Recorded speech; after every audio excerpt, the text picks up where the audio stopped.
자, 안녕하세요. 자, 비 내리는 토요일.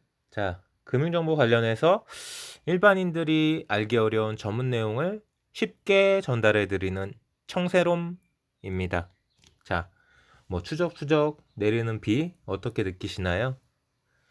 자, 영상 하나 찍고 출출한데 라면 하나 끓여 먹고 후속 영상 또 찍을 생각입니다. 보시는 것처럼 뭐 지난 금요일 시장은 잘 마무리되었지만 과연 해외 증시가 어떤 방향이냐, 뭐 중요하다면은 중요할 수도 있고요. 뭐 마이 웨이를 걷는 우리 시장이라면은 뭐 신경 안 쓸 수도 있겠지만, 지금은 아무래도 지난주 동안 증시가 회복할 것처럼 월요일 날 시작을 했다가 뭐 인플레 압박 요런 뉴스가 나오면서 뭐 뉴욕 시장이 주저앉았죠. 그래갖고 결과적으로는 조정받은 그런 지난주였기 때문에 다음 주 어떻게 출발을 할지 한번 해외 시장 보겠습니다. 보시는 것처럼 다우지수는 1%, 나스닥 2%, 필라델피아 반도체 지수 3%, S&P도 1% 넘게 상승. 자, 뭐 뉴욕 시장은 다시 돌아서는 모습이죠. 뭐 시장 지표 보시면은 뭐 환율은 뭐 그래도 위험 수준에서 다시 돌아오는 것 같고요. 뭐 유가는 살짝 움직이는 것 같습니다. 뭐 여러 가지로 주변 여건은 월요일 시장이 긍정적으로 보여지는 상태고요. 뭐 특별하게 뭐 월요일 아침까지 뭐 나쁜 이슈만 등장하지 않는다면은 시장은 괜찮을 것 같습니다. 나름대로는 뭐 이번에는 이유를 낙폭 과대라고 붙였네요. 자, 증시 당분간 계속 간다? 누가 합니까? 자, 일단 제 생각은 우상향 추세가 꺾일 거라고는 생각하지 않습니다. 뭐 여러 가지로 생각보다 뜨뜻미지근 뭐 경제 회복이 됐든 뭐 생각했던 그런 어떤 물량 부족, 뭐 재고 부족 그런 거에 힘입어서 경제가 힘있게 살아날 것처럼 보였는데, 뭐 반도체든 뭐 철강이든 선박이든 세계에서 여러 가지로 실적이 찍히는 걸로 느끼는 부분은 생각만큼 그렇게 뜨겁지는 않은 것 같다라고 보여져요. 뭐 우리나라 뭐 반도체 뭐 기타 수출 지수 같은 경우에는 상당히 뜨겁지만 우리나라 말고 전반적으로 뭐 유럽이나 미국이나 생각했던 것보다 기저효과라는 게 더 많은 거지, 뭐 실제적으로 기저효과를 뺀 상태에서 정말 얼마만큼이나 올라설 거냐, 거기에 대해서는 어느 정도 야 이거는 그렇지는 않은 것 같은데 뭐 이렇게 좀 한번 다시 한번 볼만한데 요런 느낌이 없지 않아 있는데요. 그래도 증시가 인플레 우려로 과도하게 많이 빠진 측면은 분명하게 느껴지는 것 같습니다. 자, 월요일날 잘 방향성 잘 잡아서 다음 주, 다다음 주 5월달 마무리, 고점에서 잘 마무리하고 다시 또 6월달 뭐 상반기의 마지막 6월이니까 흐름 잘 만들고, 제가 전망했다시피 7월달, 8월달 흐름이 어떻게 될지 그 우리나라 기저효과도 그렇고, 자 수출 지표가 지금 계속해서 두 자릿수 이상 찍히고 있는데 하반기 때도 두 자릿수가 찍히느냐, 이것도 계속 주시해 볼 필요가 있고요. 뭐 미국이 뭐 4% 5%뭐 이렇게 전분기 성장한다는데 그건 어디까지나 유럽도 마찬가지고 미국도 마찬가지고 기저 효과가 상당히 크게 작용하는 부분, 뭐 전년에 뭐 마이너스 10% 찍은 나라에서 뭐 4% 5% 성장했다고 성장한 건가요? 그런 부분이 없지 않아 있기 때문에 뭐 전반적으로 분위기가 나빠지지 않고 뭐 자금을 걷어들이는 그런 뉴스나 뭐 인플레 압박, 뭐 테이퍼링, 뭐 미국이든 유럽이든 그런 소식 없이 하반기까지 꾸준하게 경기 회복이 이루어지고 뭐 재고가 됐든 여러 가지 산업 동향이 우상향 추세를 그려준다면은 뭐 우리나라 올해 뭐 경제 성장률 서프라이즈 찍지 않을까. 제가 말했던 듯이 뭐 IMF에서는 뭐 3.6%뭐 요 정도 생각했지만 전 그거보단 높게 나오지 않을까 이렇게 전망을 하고 있는데요. 자, 어떻게 상반기를 마무리하고 하반기로 이어질지 잘 지켜보시기 바라고요. 뭐 바이낸스 보시다시피 다시 이제 가격대를 다시 만들어 가야 되는 시점인데 뭐 어느 정도 지지선이 위태위태한 것도 사실이지만 뭐 이 위태위태함은 3월 초에 비하면은 양반 수준인 거고요. 자, 뭐 시장이 안 좋아서 전반적으로 침체가 되는 부분에서 좀 조정이 깊게 뭐 제 생각으로는 2만 원대 중반에서 충분히 조정받고 올라설 거라고 생각했는데 거기에서 한 23,000원대 초반까지 한 번 더 하락이 나온 느낌이 없잖아 있고요. 여기에서 다음 주 한 주간 어느 가격대를 만들지 한번 잘 지켜보시고요. 저는 우상향할 거로 봅니다. 뭐 나름대로 생각이 없지 않았지만 뭐 모더나 관련한 부분도 어느 정도 정리되는 부분이고 뭐 러시아 계약 관련해서도 뭐 바이넥스 자체적인 뭐 CMO 관련해서도 계속해서 퍼포먼스는 이어질 거고요. 뭐 한간에는 뭐 어떤 분들은 왜 바이넥스 1분기 실적 공시 안 하냐고 하시는 분들도 있는데 뭐 때가 되면 하겠죠. 자, 생각보다는 괜찮을 거라고 생각되고요. 뭐 올해 내년 실적 나쁘지 않을 겁니다. 계속 멘탈 잡으시고 이어가 주시고요. 뭐 여러 가지 뭐 제넥신 이야기도 있고요. 뭐 모더나 이야기도 있고 스푸트니크 이야기도 있고 뭐 어쩔 수 없습니다. 바이넥스라는 기업 자체가 어떤 바이넥스 자체 동력으로 성장하는 기업이 아니라 다른 회사의 물량을 가져와서 다른 회사의 이슈로 실적을 퍼포먼스를 보여주는 회사이기 때문에 이런 부침은 당연히 있는 거죠. 그렇기 때문에 변동성이 좋고 저점에서만 잘 잡으신다면은 다른 종목보다 훨씬 더 수익이 크게 나올 수 있는 단기적으로든 장기적으로든 다만 장기적으로는 아무래도 리스크 관리가 힘들기 때문에 세로미가 항상 드리는 말씀은 저점 매수 고점 매수해서 그날그날 포지션 정리하시면서 단타 매매로 대응해 보시는 게 가장 좋을 거라고 말씀드리고요. 자, MTS 화면 한번 넘어가겠습니다. 자, 뭐 주식 투자는 항상 부침이 있는 그런 투자이기 때문에 리스크만 잘 관리하시다면은 자기가 먹은 것만 잘 지키시고 위험할 때 안전하게 대피하시고 자, 꾸준하게 수익 챙기실 수 있는 그런 투자 원칙과 매매 기법만 확실하게 만들 수 있다면은 자, 두려울 것이 없습니다. 보시는 것처럼 뭐 마지막 거래일에서도 설명드렸지만 IA도 대덕전자도 바이넥스도 다 다시 바닥을 다지고 있고요. 뭐 AD칩스가 살짝 빠지긴 했지만 뭐 AD칩스는 그래도 계속 빠지는 와중에서도 꾸준하게 2번 정도 퍼포먼스를 보여줬던 종목이기 때문에 충분하게 버틸 수 있을 거라고 생각하고요.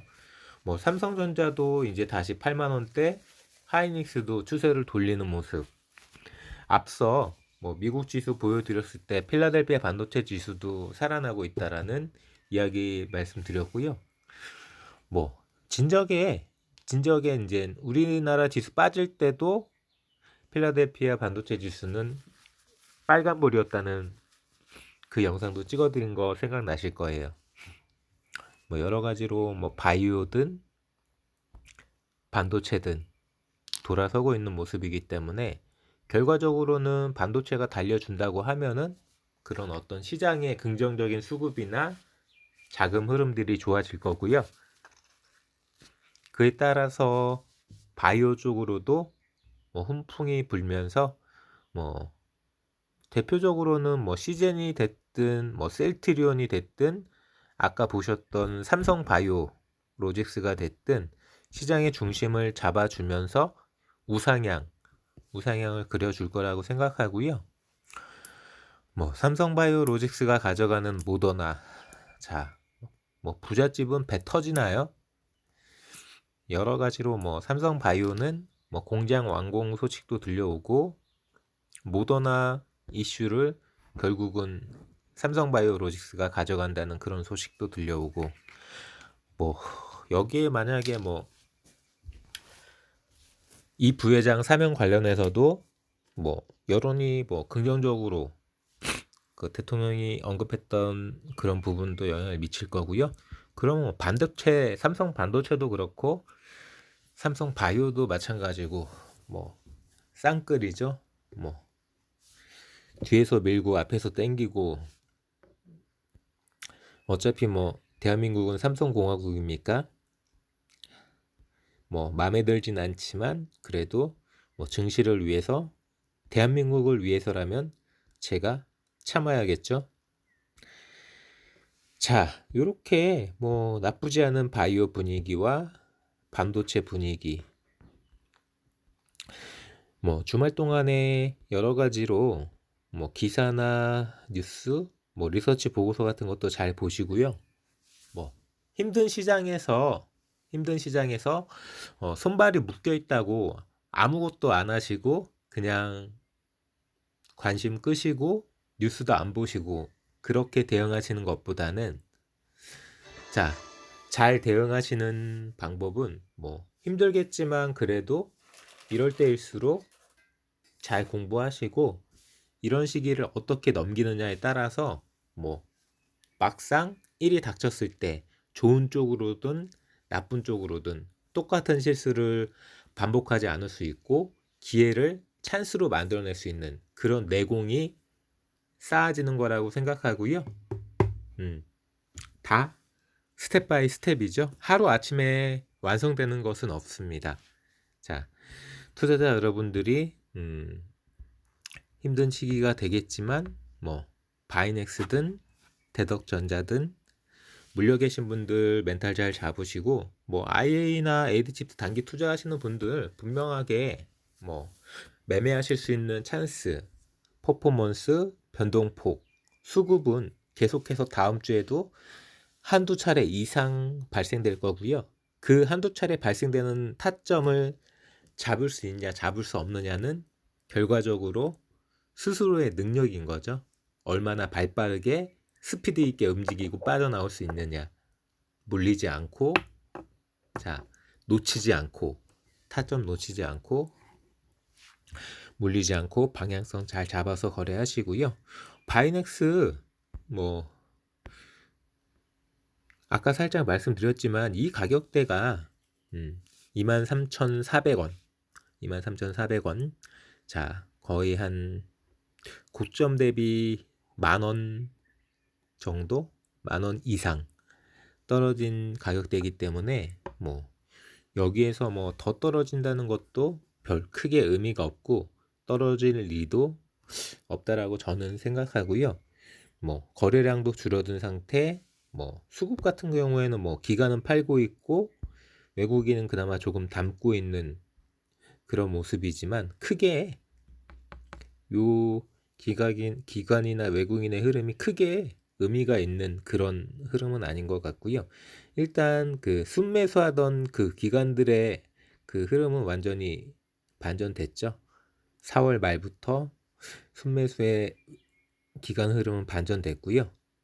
그 대신 외국인이 살짝 더 담는 모습이긴 한데 외국인들은 어떻게 뭐 종잡을 수 있는 그런 부분이 아니어서, 자 과연 바이넥스가 어떤 실적을 발표하고 뭐 걱정하시는 분들 그 식약처 관련해서 조사받고 있는 부분도 깨끗이 클리어되고 뭐 임박하고 있다는 계약 소식도 뭐 늦어도 5월, 6월에는 나오겠죠.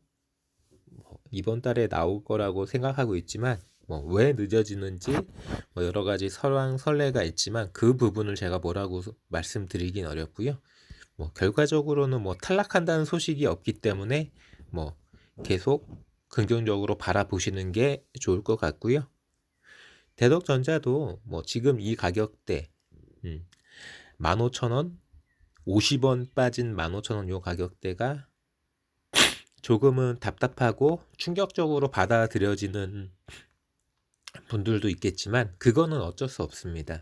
스스로 이 자리를 너무 등한시하셨던 부분이기 때문에 뭐 단기적으로만 보면은 뭐 15,000원 라인에서 갭이 떠서 15,000원 갭이 떠서 출발한 그 윗꼬리를 너무 쉽게 너무 안일하게 그냥 생각하시는 거죠. 주식 투자하시면서 갭이 떴다는 얘기는 분명하게 변동성이 있다라는 얘기인데 그 갭이 뜬 자리를 너무 쉽게 따라가셨거나 아니면은 고점에서 터셔야 되시는데 안 터신 거죠. 물론 떨어지는 칼날을 잡으셨을 수도 있지만 그것도 마찬가지로 떨어지는 칼날을 16,000원대 이상에서 잡아가지고 16,000원이 떼지는데 안 터시는 것도 어떻게 보면 너무 방향성이 잘못된 거고요. 그래도 제가 손절하지 말라고 말씀드렸던 거는 자, 이 퍼포먼스가 뭐 이때 거래량이 뭐 50만 주, 100만 주도 안 되는 이 거래량이 몇 달 동안 이어지다가 한 방에 터트린 거잖아요. 한 방에 2천만 주, 3천만 주 넘게 터트렸는데 뭐 그냥 죽어버렸죠. 매물이 그냥 잠겼어요. 이게 매물이 소화된 매물이 아니고 어느 정도는 뭐 윗꼬리에서 소화시켰을 수도 있겠지만 제가 생각했을 때는 매물이 그대로 잠겼기 때문에 이 매물을 얘네들이 결국은 풀 수밖에 없고 그 매물을 푼다는 얘기는 결국은 한 번은 더 쏜다는 얘기거든요. 한 번은 더 쏠 때 그 쏘는 그 타이밍에 16,500원 정도를 뚫으면서 쏠지 아니면은 못 뚫으면서 쏠지는 저도 뭐라고 말씀드릴 수 없지만 자 16,500원을 뚫는다면은 뭐 대다수 분들 다 익절하실 수 있을 테니까 욕심 없이 익절하시고 고점에서 잘 익절하시고 그게 아니라 16,500원을 안 뚫고 쏜다면은 근처에서 16,000원대 이상에서 한 번은 정리하시고 한 번 물량 다 정리하시고 다시 한번 숨이 죽을 테니까 그 숨이 죽은 시점에서 저점에서 다시 한번 들어가셔서 한 번에 물량을 다 턴 다음에 저점에서 다시 잡을 때는 그 물려있던 물량보다는 더 많이 잡을 수 있고 단가가 낮춰서 잡을 수 있는 거기 때문에 뭐 15,500원이 됐든 지금하고 비슷한 가격대가 됐든 그 가격대에 잡아서 다시 두 번째 터실 때는 충분하게 손해 없이 빠져나오시거나 그때쯤이면 분명하게 이 대덕전자의 PCB나 MCU, 반도체 섹터 전반적으로 분위기가 바뀌어 있을 거기 때문에 그때 분위기에 따라서 더 갈 수 있을지 아니면 딱 익절만 해야 되는 그런 수준일지 제가 다시 자리 봐드릴 테니까 그렇게 마음을 먹고 계세요. 무조건 한 방에 16,500원을 돌파할 거라고만 생각하지 마시고요. 한 방에 뚫을 수 있다라고 하면 좋겠지만 한 방에 못 뚫는다면 한 번은 물량 정리하시고 다시 한번 저점에서 잡아서 2차로 익절을 하시고 그때 분위기 봐서 더 갈 수 있을지 아닐지 판단해 보겠습니다. 그리고 뭐 나머지 종목들은 뭐 IA나 AD칩스 같은 경우에는 제가 이거는 뭐 워낙에 오래된 종목이고 뭐 고점은 뭐 1,800원 뭐 이상 그 가격대는 제가 뭐라고 말씀드릴 수 있는 가격대가 아니기 때문에 단타로만 접근하시기 바라고요. 자, 분명하게 시장이 먼저 돌아설 때는 뭐 반도체가 먼저 돌아서고 바이오도 긍정적인 모습을 보여줄 거고요. 그 다음에 뭐 전반적으로 개별적인 이슈도 나오고 뭐 여러 가지로 뭐 실적 관련해서도 좋은 소식이 들려올 거라고 생각되어지기 때문에 반도체랑 바이오를 지금 이 시점에서 손절하는 거는 정말 비추기 때문에 잘 멘탈 잡으시고 끌고 가 보시기 바랍니다. 여기까지 뭐 다음 주 시황과 제가 주로 말씀드리는 바이넥스, 대덕전자, IA, AD칩스 관련해서 영상 찍어 드렸고요. 저 라면 하나 끓여 먹고 자 후속 영상으로 뭐 대선 이야기, 뭐 기타 다른 종목들 영상 찍도록 하겠습니다. 저는 금융정보 관련해서 일반인들이 알기 어려운 전문 내용을 쉽게 전달해 드리는 청새롬이었고요. 자, 유튜브 검색창에 청새롬 검색 진행시켜